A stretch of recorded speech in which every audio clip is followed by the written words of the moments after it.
And Marissa, it was a good bounce back as well from the US. That's 17 consecutive games prior to that they had scored first at the World Cup, but finally trailing for the first time, I think, since the quarterfinals in 2011 against Brazil. We know what they're capable of, and yes, they were favourites against the Dutch side that reached the quarters of the Euros before losing to France, I think, after extra time.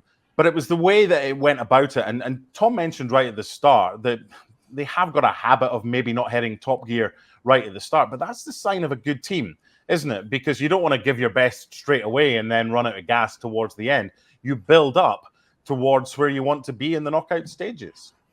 Yeah, 100%. And I think anyone that is underestimating the US or looking at two kind of slowish starts and games is a bit of a fool, to be honest, because you just can't be underestimating a team like this. We've spoken a lot, I think a lot of teams, about wanting to peak at the right time in this World Cup. And yes, you want to be getting into gear in the group stage, but you definitely don't want to be, peaking too early basically in the group stage, because winning a game here means nothing. You need to be winning a few games later down the track. So I think the US women's national team, there's nothing glaringly bad about what they're doing. It really is just a matter of working out the kinks basically. So I do think that they will hit their straps. It's about whether other teams are going to test them enough to kind of poke holes in what they've been doing. So it's going to be really interesting to see. I don't think the final group game is where we're going to see maybe the US tested that much, but once we get into the knockouts, I think it's going to be really interesting to see whether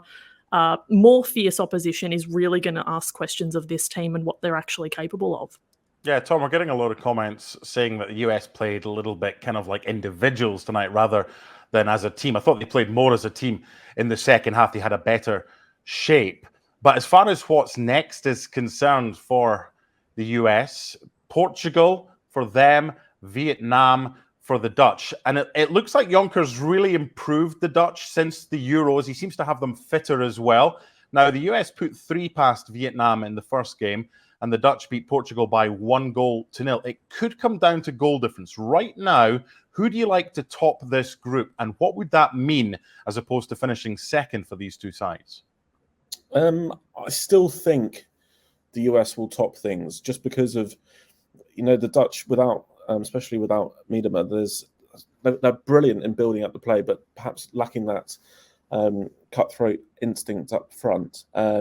So I think I still expect the US to top the group. I think they'll beat Portugal pretty comfortably. And then of course with the sort of the way things are panning out, it's always the best to top the group, especially with Spain and Japan lying in wait, who have both started brilliantly. And it's interesting to talk about how the mark of a good team is one which perhaps builds into a tournament. But equally, we've seen a couple of teams have already come out the block sprinting. So likes of Germany, Spain, Japan. It'd be interesting to see if they can keep that sort of pace up. And I know we'll talk about that a little bit later. But I still think I still expect the US to top the group. I think the Netherlands will go through.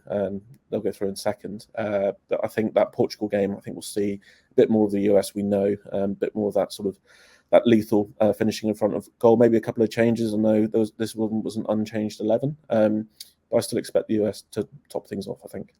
Marissa, would you expect Rose Lavelle to come in from the start in that game against Portugal?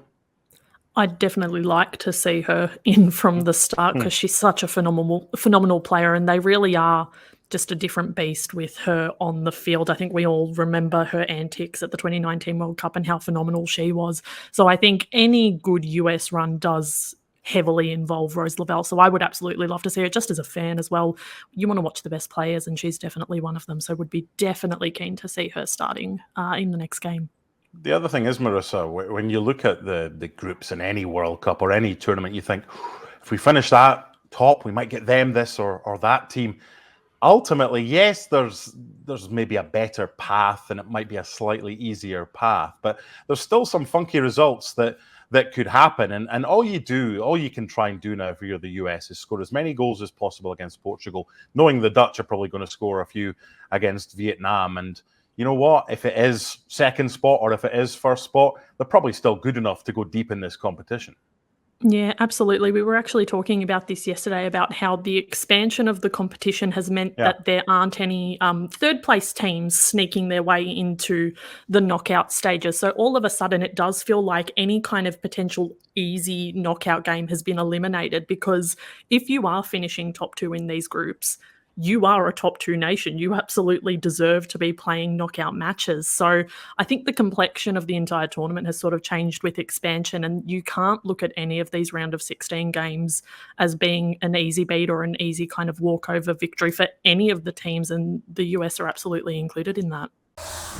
Well, thank you very much for watching ESPN on YouTube. For more sports highlights and analysis, be sure to download the ESPN app. And for live streaming, premium content, and let's not forget as well, ESPN FC 7 days a week. Subscribe to ESPN+.